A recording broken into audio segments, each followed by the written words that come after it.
구약성경 시편 13편입니다. 잠깐 기도합니다. 하나님, 이 시간에 말씀 묵상합니다. 오늘도 아버지의 뜻을 알고 또 우리를 향하신 마음을 알고 이 땅에서 믿음으로 승리하는 은혜의 백성들이 다 되게 해주시옵소서. 이제 예수님의 이름으로 기도하옵나이다. 아멘.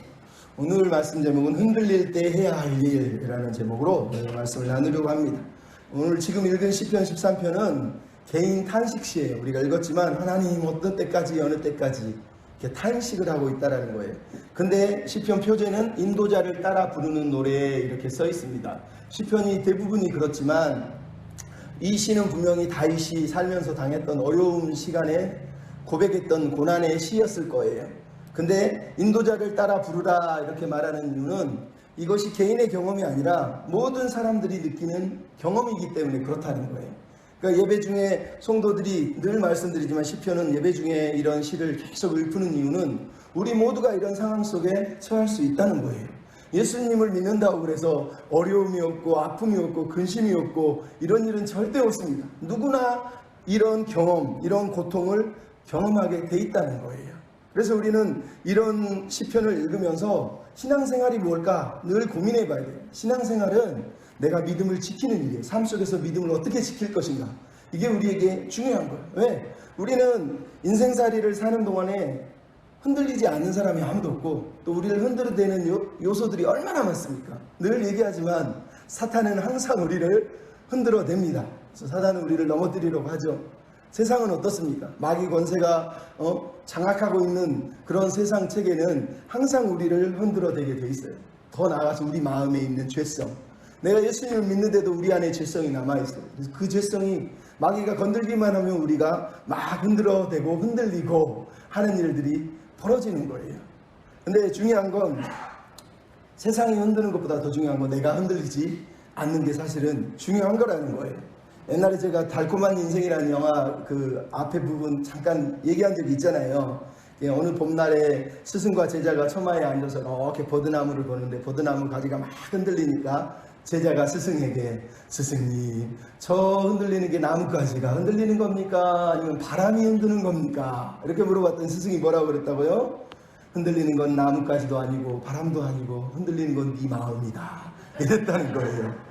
여러분, 세상이 아무리 흔들려도 실제로 중요한 건 우리 마음이 흔들리는 경우들이 너무 많다는 거예요. 그래서 우리가 우리 마음을 지키는 게 중요한 거예요.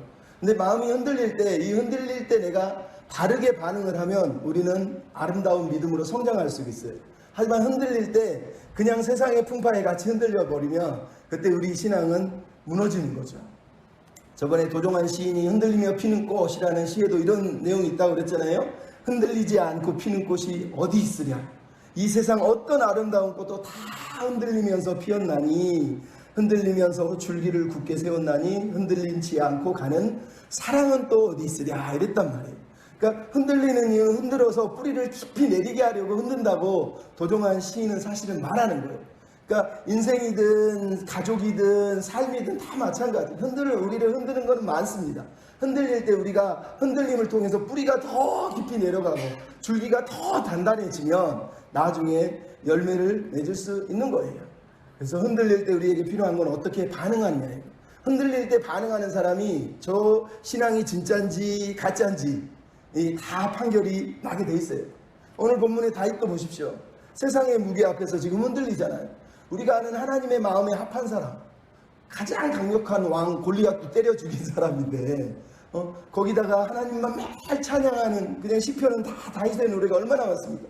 늘 그렇게 하나님을 찬양했는데 근데 오늘 본문에 다윗이 뭐라고 그랬다고 그럽니까? 주여 내 마음이 흔들리지 않게 흔들릴 때에 적들이 나를 이겼다 하지 않게 해주십시오 이러면서 4절에 보면 내가 흔들릴 때에 나를 좀 붙잡아 주세요 이러면서 다윗이 흔들리고 있다는 거예요. 여러분, 그 대단한 다윗도 살면서 흔들리는데 우리라고 뭐가 대단하다고 흔들리지 않겠습니까?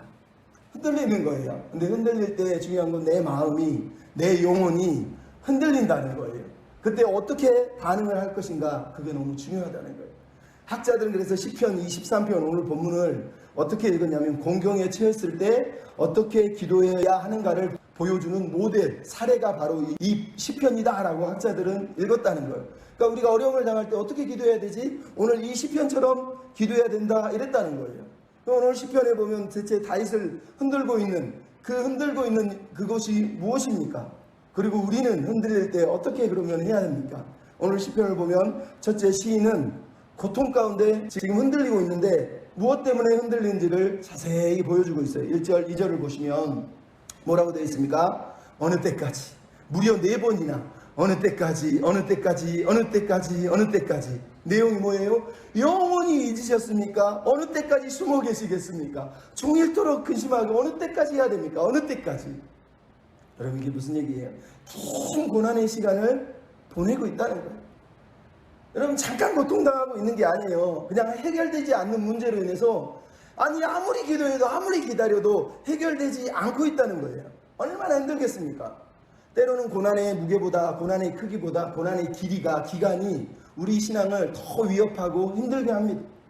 좀 어렵고 좀 위험한 일 당하고 좀 힘든 일이 닥쳐와도 그래, 힘들겠지, 뭐 버티면 좋아지겠지, 그리고 넘어가면 감사한 거예요.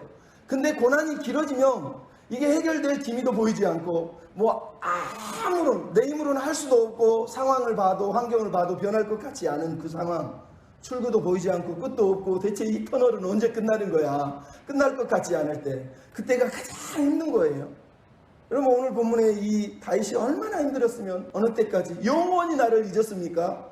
영원히 잊었다고 느낄 정도로 긴 고통을 당했다라는 걸 오늘 본문이 우리에게 보여주는 거예요. 우리도 살다 보면 그런 거 많잖아요. 가정에서, 직장에서, 또 경제적인 문제 때문에 또 계속 내 몸에 앓고 있는 지병 하나, 그거 왜 하나님 기도해도 해결해 주지 않고, 가정의 문제 막 기도하고 고민해도 해결해 주지 않고, 더 나아가서 내 마음에 있는 근심, 남들은 모르는데 나만 끙끙 앓고 있는 그 아픔, 왜 기도해도 들어주지 않고 해결해 주지 않는 거예요? 우리가 알 수 없습니다. 근데 이런 고난의 기도를 성경은 계속 하잖아요. 우리가 지난주에 배웠던 사무엘서의 한나를 보십시오. 그 긴 기간 동안 아들 한 번 주시지 않는 하나님, 어떻게 그렇게 오랜 시간 동안 자녀를 주시지 않냐. 엘리야는 어떻습니까? 엘리야는 850대 1로 바알 아세라 그 우상 신자들하고 싸웠는데 결국은 돌아온 게 자기를 죽이려고 하는 그 세력들, 아합과 그 이세벨 세력들이 자기를 죽이려고 쫓아오는 걸 보면서 광야로 도망가다가 하나님 앞에서, 하나님 나 좀 죽여주십시오, 죽여주십시오. 이 나라를 나는 좀 바꿔보고 싶은데 아무리 노력해도 850대 1로 싸워도 세상은 변하지 않았다고 얘기를 하고 있단 말이에요. 오늘 본문의 다윗은 어떻습니까? 사울이 8년 동안 다윗을 죽일 듯이 쫓아다녔습니다. 1년도 아니고 2년도 아니고 8년 동안 하나님이 다윗에게 기름을 붓자마자 얼마 지나지 않아서 그때부터 사울은 다윗을 죽이려고 쫓아다녔단 말이에요. 대체 하나님은 뭐 하시는 거냐요? 쫓아다니는 일 그냥 놔두시냐고요? 그것만 있습니까? 다윗의 인생에 얼마나 많은 어려움이 있었습니까? 네, 하나님이 해결해 주시지 않은 것 같다는 거예요. 그게 우리 삶에서 힘든 거예요. 네, 여러분, 이거를 받아들여야 돼요. 어려움이 닥칠 때 내가 믿음이 없나? 내가 잘못했나? 이렇게 생각하는 건 잘못된 거예요. 여러분, 우리가 세상에 살기 때문에 우리는 그런 어려움을 당하는 거예요. 영국의 메트로폴리탄의 교회를 담임했던 찰스 스펀전이라고 19세기 유명한 목사님이 있었어요. 근데 그분이 어느 날 설교를 하는데 이렇게 얘기했어요. 저는 영적인 우울증을 겪고 있습니다. 이 우울증이 너무너무 무시무시해서 여러분은 저처럼 이런 비참한 우울증에 절대로 걸리지 않았으면 좋겠습니다. 한 번도 경험하지 않으셨으면 좋겠습니다. 라고 그렇게 설교 시간에 얘기를 할 정도로 자기가 우울증을 겪었다는 거예요. 근데 그게 한 번이었냐? 그 사람이 그 설교하기 10여 년 전에 이미 이사야서 설교를 하면서 이런 설교를 한 적이 있어요. 때로는 토네이도와 허리케인 같이 이런 어려움들이 우리 그리스도인을 삼킬 것입니다. 그때는 영적으로 육체적으로 심각한 시험을 받을 것입니다. 여러분은 혹시 그럴지 않을지 몰라도 저는 지금 그렇게 어려움 가운데 있습니다. 저는 오늘 그래도 여러분한테 설교를 해야 합니다. 중요한 건 저에게 그래서 설교를 해야 합니다. 왜냐하면 저에게는 위로가 필요하고 저에게는 성령이 필요하고 저에게는 기도가 필요합니다. 그리고 제가 오늘 설교하는 내용은 오직 예수 그리스도의 은혜와 예수의 공로 외에는 아무것도 설교를 할 수 없다는 걸 여러분에게 말씀드리고 싶습니다. 이러면서 자기의 인생의 고통을 설교 시간에, 여러분, 우리가 살면서 우울증 걸리신 분들 보면 얼마나 힘들어합니까? 근데 세상에 목사님이, 이 대단한 목사님이, 영국에서 제일 유명한 설교의 황태자라고 불렸던 그런 분이 그런 우울증을 당했다는 거예요. 그럼에도 계속해서 십자가의 주님 예수님을 붙들었다는 거예요. 오늘 본문에 이 시인이 흔들리는 이유가 뭡니까? 하나님이 침묵하셨다는 거예요. 하나님과 관계에서 힘겨움이 느껴지는 거예요. 나는 하나님 잘 믿고 있는데 왜 하나님이 응답하지 않느냐는 거예요. 나를 잊어버렸습니까? 어느 때까지 숨어 계실 겁니까? 얼굴 한번 보고 싶습니다. 이러면서 얘기를 했다는 거예요. 하나님이 응답이 없으니까 이제는 무슨 일이 벌어집니까? 자기 일을 살펴보려. 내가 죄를 지었나? 내가 잘못했나? 나에게 문제가 있나? 그래서 두 번째가 뭡니까? 나의 영혼의 근심과 번민을 어느 때까지 해야 되겠습니까? 하나님의 응답이 없으니까 이제는 자기 영혼의 문제가 있다고 느끼는 거예요. 내 영혼의 문제가 너무 많은 건가? 내가 뭘 잘못했지? 그러면서 개인의 고통에 다가서고 있어요. 마지막 세 번째 뭡니까? 원수들이 나를 치려고 자랑하고 있다는 거예요. 이제는 자기 주변에 있는 원수들이 더 크게 보이는 거예요. 하나님이 안 보이니까 원수들이 더 크게 보인다는 거예요. 그 원수들이 자기를 죽이려고 그리고 자랑을 하면서 떠벌리고 있다고 오늘 본문에 얘기를 하는 거예요. 여러분, 우리 인생의 삶에 얼마나 어려움이 많습니까? 다윗에게는 우리가 아는 사울뿐만 아니라 사울에게 가서 막 다윗이 저기 숨었어요 고발하는 사람도 있었고, 나발 같은 멍청한 사람은 다윗에게 대접도 하지 않고 미련한 짓을 하다가 죽임을 당한 사람도 있었고, 다윗을 배신했고, 자기가 그렇게 믿었던 사람이 결국은 다윗을 배신해버려요. 심지어 다윗의 아들이었던 압살롬도 다윗 왕 자기 아버지를 죽이려고 했던 일까지 있어요. 여러분, 이런 인생의 어려움은 계속 있다는 거예요. 근데 그럴 때 어떻게 했습니까? 오늘 보면 3절 4절에 다윗이 그럼에도 불구하고 하나님께 기도하고 있다는 거예요. 여러분, 지금 다윗이 하고 있는 건 말 그대로 기도예요. 당연한 얘기예요. 근데 왜 이 당연한 게 중요합니까? 이게 우리의 삶인 거예요. 예수 믿는 사람은 어려움을 당할 거예요. 어려움 당할 때마다 우리가 할 일은 다른 게 아니에요. 기도하는 거예요. 하나님 도와주세요. 하나님 어디 계십니까? 하나님 함께 해주세요. 하나님을 붙들고 있는 게 믿음의 사람인 거예요. 막 흔들 때 하나님 안 보이네, 응답도 안 하네, 그러면서 하나님 없어 그러면 떠나버리는 사람은 진짜 믿음의 사람이 아닌 거예요. 아무리 내가 우울증 가운데 있고 아무리 세상의 끝이 터널이 안 보이고 해결될 기미가 안 보여도 믿음의 사람은 그래도 하나님을 붙들고 있다는 거예요. 그래도 하나님을 붙들고 있다는 거예요. 오늘 보면 3절 4절의 내용이 뭡니까? 하나님 나를 잊었습니까? 이러면서 하나님 앞에 호소하던 사람이 3절에 하나님 나를 생각해 주세요. 이 생각하다는 단어는 한글로 번역해 놓으니까 생각하다지만 히브리어 단어는 나바트라 그래서 바라보다는 거예요. 아까 이제 하나님 나를 숨어서 왜 나를 잊었습니까? 숨었습니까? 그랬잖아요. 그러니까 기도하는 거예요. 하나님 숨지 말고 얼굴 좀 보여주세요. 나 좀 바라봐 주세요. 지금 이 내용이에요. 하나님 나 좀 봐주세요. 나 좀 봐주세요. 우리가 살면서 나만 봐줘도 사랑하는 사람이 나만 지켜봐줘도 힘들지만 버티잖아요. 근데 똑같은 거예요. 하나님 나 좀 봐주세요. 나 좀 봐주세요. 그리고 이미 민수기 6장 24, 25, 26절에 보면 나오잖아요. 이스라엘 백성들이 광야를 향해서 진군할 때 하나님이 아론을 통해서 축복해 준 내용에 뭐가 있어요? 여호와는 내게 복을 주시고 너를 지키시기를 원하며 여호와는 그 얼굴빛을 내게 비추사 은혜 베푸시고 여호와는 그 얼굴을 내게 향하여 두사 평강 주시기를 원하노라. 그리고 인생에서 제일 행복한 축복이 하나님이 내게 얼굴을 향하여서 그 얼굴빛을 비춰준다는 거예요.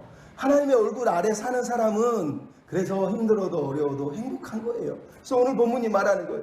다른 얘기하는 게 아니에요. 제일 먼저 한 게 하나님 나 좀 바라봐 주세요. 나 좀 봐주세요. 이렇게 얘기를 했다는 거예요. 이 말은 거꾸로 얘기하면 다시 계속해서 하나님을 쳐다보고 하나님을 향하여서 갈망하고 있다는 얘기를 하고 있는 거잖아요. 나가서 뭐라고 그랬습니까? 응답해 주셔서 나의 눈을 밝혀주십시오. 눈을 밝혀달라는 거예요. 왜? 눈이 어두워지면 어떻게 된다고 바로 이어서 나옵니까? 두렵건대 내가 사망의 잠을 잘까 하오며. 이 말은 원수 때문에 죽음을 당한다는 말도 되지만 그거보다는 계속 두려움이 당하고 어려움이 닥칠 때 하나님이 나를 잊은 것 같다 느낄 때 내가 영적으로 우둔해지면 무슨 일이 벌어져요? 눈이 감기는 거예요. 영적인 눈이 감기는 거예요. 그러면 영혼에 잠이 드는 거예요. 그게 예수님이 말한 거 아니에요. 깨어있으라 깨어있으라. 똑같은 말이에요. 하나님 내가 영적으로 사망의 잠을 자지 않도록 내 눈을 밝혀주십시오 라고 기도하는 거예요. 아무리 어두워도 눈만 뜨고 있으면 옛날에 그런 얘기 있잖아요. 뭐 호랑이에게 잡혀가도 뭐라고요? 정신만 번쩍 차리고 있으면 된다고. 오늘 본문도 마찬가지예요. 하나님 눈 좀 밝혀주십시오. 그래서 당신의 얼굴을 주먹까지 하나님 당신만 바라볼 수 있도록 해달라고 사실은 기도하는 거예요. 지금 어려움을 해결해 주세요. 이 기도가 먼저 나오는 게 아니라 어려워도 힘들어도 하나님만 꼭 보고 주목해서 볼 수 있게 해달라고 사실은 다윗이 기도를 하고 있는 거예요. 그리고 나서 마지막에 뭐라고 그래요? 원수가 내가 흔들릴 때 자랑하고 자기가 이겼다 하고 그렇게 기뻐하지 않게 해주십시오라고 말하고 있는 거예요. 대적들이 기뻐하지 않게 해달라는 거예요. 무슨 얘기입니까? 하나님 믿는 하나님의 자녀이오니 주님 당신의 이름을 위해서 좀 도와주십시오 이런 얘기 아닙니까? 근데 여기서 중요한 게 있어요. 여기서 흔들리다 라고 하는 히브리어 단어는 사실은 바람에 흔들리는 갈대 같은 것을 얘기하는 게 아니라요, 인생에 내가 감당할 수 있는 무거운 짐, 그 짐 때문에 흔들흔들 거리다가 휘청거리다 넘어질 때 쓰는 단어가 이 흔들리다 모트라고 하는 히브리어 단어예요. 그러니까 그냥 잠시 바람에 막 흔들리는 유혹을 얘기하는 게 아니라 너무 오랜 시간 동안 큰 인생의 무거운 짐 아래서 버티다 이제 흔들려서 넘어지려 하는 그 순간, 내가 넘어지면 하나님 끝장 아닙니까 하는 그런 순간을 지금 말하는 거예요. 그런 순간에 하나님 나를 붙잡아 주셔서 내가 그런 순간에 흔들리지 않게 해달라고, 그래서 대적들이 나를 보고 비웃지 않게 해달라고 이렇게 기도하고 있는 거예요. 여러분 이거를 쉽게 생각하면 안 돼요. 그냥 살면서 잠깐 마음이 흔들리는 거, 그건 흔들리는 것도 아니라는 거예요. 얼마나 인생의 무게가 무거우면 하나님이 영원히 나를 잊으신 것 같은 그 긴 세월 동안 그 긴 무게를 버티는 거예요. 우리는 그게 무거워서 인생의 짐이 부담돼서 막 던져버리고, 어떤 사람은 막 그냥 학교 안 갈래, 어떤 사람은 뭐 직장 때려치고, 어떤 사람은 가정을 내버리고, 어떤 사람은 다 버려버리지 않습니까? 여러분 하나님을 붙들고 하나님의 마음을 배우면 그 인생의 무게 가운데서 버틸 힘을 하나님이 주셔야 돼요. 그리고 하나님만이 주신다는 걸 믿고 하나님께 도움을 구하는 거예요. 나는 못 버텨요. 우리 힘으로는 버틸 능력이 안 되기 때문에. 그래서 우리가 하나님께 은혜를 구하는 거예요. 옛날에 엘리사 오프만이라고 하는 목사님이 미국에서 사역을 했는데, 특히 교회 근처에 가난한 사람들을 신방을 많이 갔습니다. 근데 1894년 어느 봄날에 가난한 교인집에 신방을 갔는데 빈민가예요. 근데 그 집에 사는 아주머니가 밖에 나갔다가 교인인데 들어오는데 목사님을 보자마자 목사님 앞에 엎드려가지고 와 하면서, 목사님 어떻게 합니까? 어떻게 합니까? 나는 어떻게 합니까? 죽을 것 같습니다. 그러면서 그냥 보자마자 통곡을 하더라는 거예요. 그랬더니 호프만 목사님이 뭐라고 그랬냐면, 당신의 모든 슬픔을 예수님께 가져가는 길밖에 없습니다. 당신의 짐을 예수님께 아뢰십시오. 그랬다는 거예요. 그랬더니 그게 위로가, 우리 같으면 안 된다고 그럴 텐데 이 여자분은 그게 위로가 됐어요. 그 말을 듣자마자 그렇군요. 이 어려운 위기는 다 예수님께 맡겨야 되는군요. 그러면서 얼굴이 갑자기 빛나더라는 거예요. 성령이 만져주신 거죠. 여러분 우리 같으면 상담할 때 너 예수님께 맡겨 그러면, 아유 나도 다 알아요. 그거 내가 못 맡겨서 그렇지 몰라요. 그러면서 막 목사님이 막 상담하면 우습게 막 보잖아요. 근데 여러분 성령이 만져주셔야지 이런 말 하나도 자기 영혼을 건져주는 거예요. 그러니까 내 마음이 답답하고 단단하고 막 굳어있으면 아무리 좋은 말을 해도 들리지가 않아요. 근데 이 여자분은 이 말 한마디에 얼굴색이 바뀌어버린 거예요. 목사님이 신방을 마치고 집에 돌아오면서 자기 마음속에 계속 이 말이 되뇌인 거예요. 자기가 했던 말이, 인생의 짐을 예수님께 아뢰십시오. 예수님께 맡기십시오. 예수님께 아뢰십시오. 이게 계속 마음에 남았어요. 그래서 집에 와서 찬송가 가사를 쓴 거예요. 그때 생각난 게 마태복음 11장 28절 말씀이에요. 수고하고 무거운 짐지자 다 내게로 내가 너희를 쉬게 하리라. 그래서 찬송가 가사를 막 썼어요. 그 찬송가가 우리가 아는 내 모든 시험 무거운 짐을 주 예수 앞에 아뢰이면 무거운 짐을 나 홀로 지고 견디다 못해 쓰러질 때, 그때도 불쌍히 여겨주시는 분이 예수님밖에 없다는 거예요. 여러분 무거운 짐 시험들 다 우리가 지고 사는 거예요. 그리고 4절에 보면 무서운 죄짐을 우리가 또한 지고 산대잖아요. 그럼에도 나 홀로 지고 쓰러질 때 나 홀로 지지 말고 예수님께 맡기면, 예수님께 아뢰면 그분이 우리를 지켜주시고 힘주시고 건져주신다고 이 찬송가가 말하는 거예요. 오늘 본문의 얘기가 그거예요. 그렇게 흔들리고 막 자기 인생이 무너질 것 같은 순간에 다윗은 세상을 쳐다본 게 아니라 그래도 하나님만 보고, 그래도 하나님 붙들고, 그래도 하나님을 놓지 않게 해주십시오 이렇게 기도했다는 거예요. 얼마나 감사합니까? 근데 여러분 우리가 지난 사무엘상의 한나의 기도처럼 오늘 본문도 마찬가지. 처음에 다윗이 기도할 때는 얼마나 힘들었습니까? 어찌하여 어느 때까지 그러다가 하나님 도와주세요, 나 좀 봐주세요, 나 좀 붙잡아주세요 이렇게 기도하니까 이제 마지막 5절부터 6절에는 찬송이 나온다는 거예요. 여러분 이게 진짜 믿음의 사람들이에요. 여러분 아무리 고난이 닥쳐도 어려움이 닥쳐도 하나님 앞에서 기도하다 보면 내 문제는 사라지고 하나님만 보이는 사람이 진짜 예배자인 거예요. 진짜 하나님의 사람. 기도가 끝났는데도 그 문제만 보이고 끝까지 이 문제만 남아있으면 그 사람은 아직 좀 덜 된 거예요. 좀 죄송한 말이지만 오늘 본문의 다윗을 보십시오. 그렇게 열심히 하나님 앞에 통곡하다가 기도하다가 마지막 결론이 뭐예요? 5절에 나는 오직 주의 사랑을 의지하여 싸우니 나의 마음은 주의 구원을 기뻐하리이다. 여러분, 루터는 이 시편을 읽으면서 이렇게 얘기했어요. 처음과 끝으로 변하는 이 과정을 보면서 소망이 절망한다. 그리고 절망이 다시 소망한다. 이랬다. 여러분, 소망이라는 게 뭐 예수 믿는 사람 말하는 거예요. 우리가 삶에서 절망하지만 절망하는 사람이 기도하면 다시 소망이 회복된다는 거예요. 루터가 이 시편을 읽으면서 이렇게 해석을 한 거예요. 오늘 본문의 시인을 보십시오. 기도를 하더니 뭔가 굳은 결단, 한나처럼 결단이 일어난 거예요. 그래서 지금 말하는 거예요. 세상이 변한 게 하나도 없는데, 환경도 안 바뀌었는데 자기 마음이 변해버렸어요. 흔들리던 내 마음이 흔들리지 않고 있다는 거예요. 그러면서 뭐라고요? 나는 오직 이거를 다른 말로 번역하면 그러나 나는이에요. 그러나 나는 세상이 아무리 힘들지만 그러나 나는 흔들리지 않겠다. 흔들리지 않는다. 흔들리지 않을 것이다. 라고 사실은 결단을 하는 거예요. 그래서 어떤 분이 이 구절을 가지고 마치 땅에다가 말뚝을 갖듯이 자기 믿음을 하나님께 지금 꽉 말뚝을 받고 있다고 이렇게 해석을 하시더라고요. 그럼 오늘 본문에 보십시오. 다시 지금 뭐라 그럽니까? 나는 오직 주의 사랑을 의지합니다. 나는 오직 주의 사랑을 의지합니다.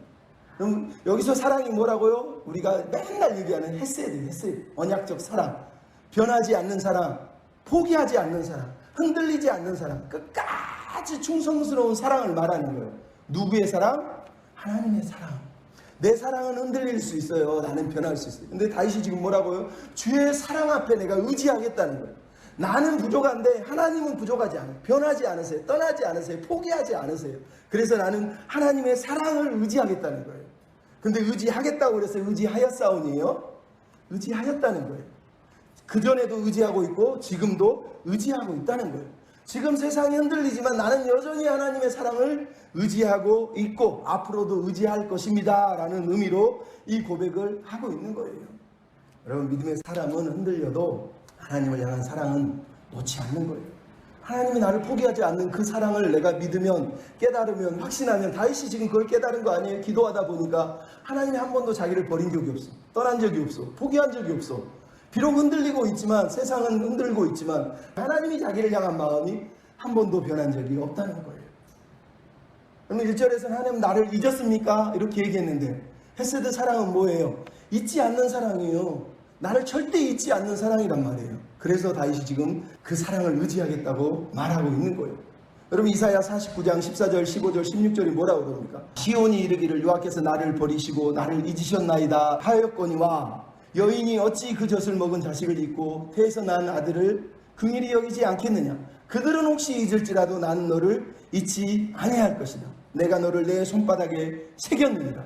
이게 하나님의 마음이에요. 다윗이 깨달은 게 그거란 말이에요. 세상이 흔들려도 하나님은 나를 향한 사랑을 한 번도 놓은 적이 없고 나를 잊은 적이 없으시다는 거예요. 두 번째 뭐라 그럽니까? 나의 마음은 주의 구원을 기뻐하리이다. 나는 주님의 구원을 기뻐할 거라고. 주님이 나를 구원해 주실 것을 확신한다는 얘기를 하는 거예요. 근데 여기서 구원이라고 하는 단어 히브리어가 뭔지 아세요? 예슈아. 예수님을 말하는 거예요. 여러분, 그래서 다윗을 가르쳐서 우리가 예언자라고 그러는 거예요. 흔들릴 때, 우리 마음이 흔들릴 때 우리를 누가 보내줘요? 예수님을 보면, 예수님의 삶을 바라보면 우리가 흔들리지 않는 이유가 있다고 말하는 거예요. 여러분, 성경이 얘기하잖아요. 로마서 8장 31절 32절에 뭐라고 그럽니까? 그런즉 이 일에 대해 무슨 말하리요? 하나님이 우리를 위하시면 누가 우리를 대적하리요? 아들까지 아끼지 아니하시고 모든 사람을 위해 내어주시니까 아들과 함께 모든 것을 우리에게 주시지 않겠느냐? 이게 무슨 말입니까? 대적이 아무리 흔들어대도 하나님은 우리가 대적에게 넘어지도록 놔두지 않는다는 거예요.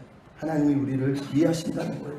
마지막으로 뭐라고 그랬습니까? 나는 하나님을 찬송하리이다.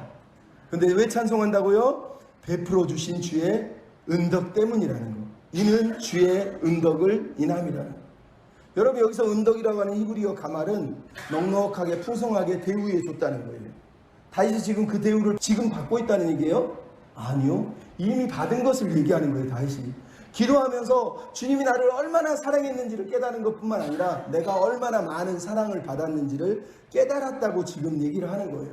하나님이 나에게 베푼 사랑을 가만히 돌아보니까 모든 게 은혜였다는 거예요. 그래서 주님의 은덕 때문에 나는 주님을 찬송하겠다라고 얘기하는 거예요. 여러분, 세상이 흔드는데 나는 주님이 주신 은혜가 너무 커서 찬송을 하겠다. 오늘 본문이 우리에게 말씀을 하고 있는 거예요. 여러분, 우리 그런 사람이 됐으면 좋겠어요. 예. 여러분, 오늘 본문의 다윗의 경험은 사실 예수님의 경험이고 예수님의 성취예요. 여러분, 예수님이 어떻게 하셨습니까? 하나님, 어찌하여 나를 버리셨나이까? 다윗이 어찌하여 나를 잊었습니까? 왜 숨으셨습니까? 예수님이 십자가에 달려 계실 때 하나님은 숨으셨고 보이지 않으셨어요. 자기를 버린 것처럼 느끼셨단 말이에요. 그래서 예수님이 기도할 때 어찌하여 엘리 라마 사박다니, 어찌하여 나를 버리신 겁니까? 왜 나를 잊으신 겁니까? 기도한 거예요. 그거는 하나님이 버린 것에 대한 온통함을 얘기한 게 아니라 시편에 다윗이 기도하고 우리가 기도하는 우리 인생의 어찌하여를 예수님이 대신 다 담당하기 위해서 그 자리에서 어찌하여 하신 거예요. 그러니까 우리가 예수님이 우리의 구원이 되신다는 게 그 말이에요. 예수님을 바라볼 때 우리의 어찌하여를 다 담당하신 분이 예수님이시잖아요. 그래서 우리가 예수님을 볼 때 위로를 얻는 거예요. 예수님을 볼 때 흔들려도 다시 일어설 수 있는 거예요. 골로새서 2장 6절 7절이 뭐라 그럽니까? 그러므로 너희가 그리스도 예수를 주로 받았으니 그 안에서 행하되 그 안에 뿌리를 깊이 받고 말씀의 교훈을 받은 대로 믿음에 굳게 서서 살라고, 감사함 넘치며 살라고 얘기하지 않습니까? 예수님께 뿌리를 내리면, 믿음으로 예수 안에 뿌리를 내리면 그럼 우리가 흔들리지 않는 거예요. 감사할 수 있는 거예요. 감사의 백성이 될 수 있다고 성경이 말씀을 하는 거예요. 여러분, 우리가 아는 찬양 중에 내 마음이 낙심되며 라는 찬송이 있습니다. 아시죠? 근데 이 찬양은 어디서 나왔느냐? 사도 바울이 디모데에게 쓴 편지를 배경으로 하고 있어요. 사도 바울이 디모데후서 4장 16절 18절에 뭐라고 써 있습니까? 내가 처음 변론할 때 나의 편에 서서 나를 도와준 사람은 하나도 없고 모두가 나를 버리고 떠났습니다. 그러나 나는 그들에게 허물하지 않고 허물이 그들에게 돌아가지 않기를 바랍니다. 왜냐하면 주께서 내 곁에 서서 나에게 힘을 주셨기 때문입니다. 주께서 나를 사자의 입에서 건져내셨기 때문입니다. 주께서 나를 모든 악한 일에서 건져내셨고 구원하셔서 하늘나라에 들어가게 해주실 것이기 때문입니다. 그분께 영광이 영원토록 있기를 원합니다. 이게 사도 바울의 고백. 사람들이 다 자기를 떠났어요. 자기가 그동안 알던 세상이 다 무너졌어요. 내가 사랑했던 사람은 다 나를 배신하고 떠났다는 거예요. 근데 왜 다윗이 흔들리지 않는다고요? 주님은 항상 나를 지켜주셨고 항상 함께해 주셨고 항상 구원해 주셨고 항상 건져주셨다는 거예요. 그 은혜를 생각하니까 흔들리지 않는다는 거예요. 이 말씀을 읽고 나서 브루스 에번스라고 하는 영국에 있는 찬송가 작시가 가사를 쓴 내용이 바로 이 내용이에요. 내 마음에 낙심되고 내 마음에 근심이 쌓이고 내 마음에 절망과 두려움이 있고 내 마음에 번민과 눈물이 있고 내 마음에 환난과 슬픔이 있을 때에 그때도 주님이 내게 오셔서 위로해 주시고 그때도 주님이 오셔서 속삭여 주시고 그때도 주님이 오셔서 힘을 주시고 그때도 주님이 오셔서 내 짐을 대신 져주시는. 그래서 마지막 가사 내용이 뭐예요?